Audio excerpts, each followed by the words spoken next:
지금 부동산 연착륙에 대해서 우리 뭐 모두가 또 고민이 많고 경제 시스템에도 관심이 많고 또 정부나 가게나 다 관심이 많잖아요. 연착륙을 위해서 노력을 하는 것 같은데 또 요거에 대해서 관심 많은 것 같아요. 재산권하고 연결이 되고 있는 토지거래 허가구역 해제. 네. 이거는 어떻게 될까요?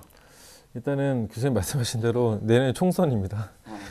국민께 잘 판단하셔서 하시면 좋을 것 같고, 일단 서울 내 주요 지자체 연이어 서울시에다가 토지거래구역 해제를 건의하면서 계속 요구를 하고 있죠. 근데 특히 송파구청은 지난 26일 날 이 관내 잠실동이 정부가 지난 1월 발표한 규제지역 해제 대상에 포함되지 않은 상황에서 토지거래구역에 지정돼 있어 과도한 규제를 받는다면서 이 토지거래구역 전면 해제를 서울시에 좀 건의를 했습니다. 하지만 이 서울시는 좀 신중한 입장이에요. 왜냐하면 서울 대부분 규정이 비규제 지역이 된 상황에서 토지거래구역 해제될 경우 집값을 좀 자극할 수 있어서 그렇고, 이 오세훈 시장도 최근 하락세 보이는 부동산 가격에 더 내려갈 필요가 있다면서도 집값 안정에 대한 의지를 밝힌 만큼 토지거래 허가구역은 될 수 있다는 그런 가능성이 좀 많이 있습니다. 네.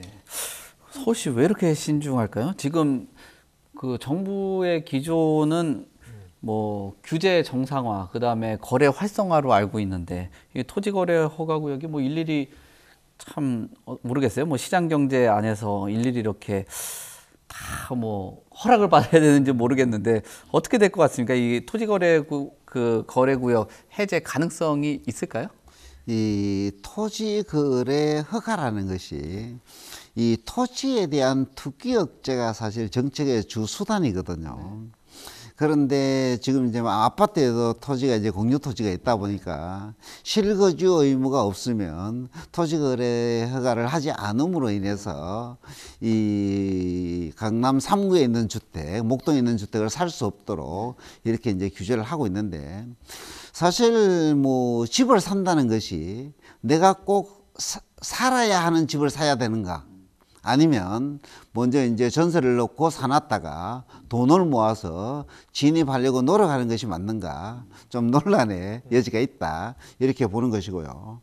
그런데 이제 이 토지거래 허가구역 같은 경우에는 지금 이제 강남 3구와 목동 이제 몇 개 지역만 남아 있잖아요, 그죠? 근데 이제 이 지역은 이 대한민국을 대표하는 지역, 랜드마크인 지역이기 때문에 실제로 정부에서 이 토지거래 허가구역을 해제를 시켜서 가격이 급등하게 되면 또 이제 역풍을 맞을 수 있기 때문에 또 이제 강남 3구라는 상징적인 의미도 있고, 그래서 집권당이 되었던 뭐 야당이 되었던 이 토지거래 허가구역까지 해제를 하기란 정치적 부담 또는 여러 가지 어떤 정부적 부담 때문에 쉽지 않을 것으로 이렇게 예상이 됩니다. 네.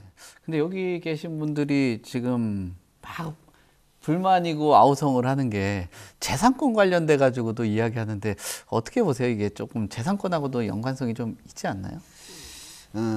물론 이제 뭐 우리가 이제 이 부동산의 경우에는 공공재적 성격을 가지고 있기 때문에 법률로서 재산권을 침해할 수 있다.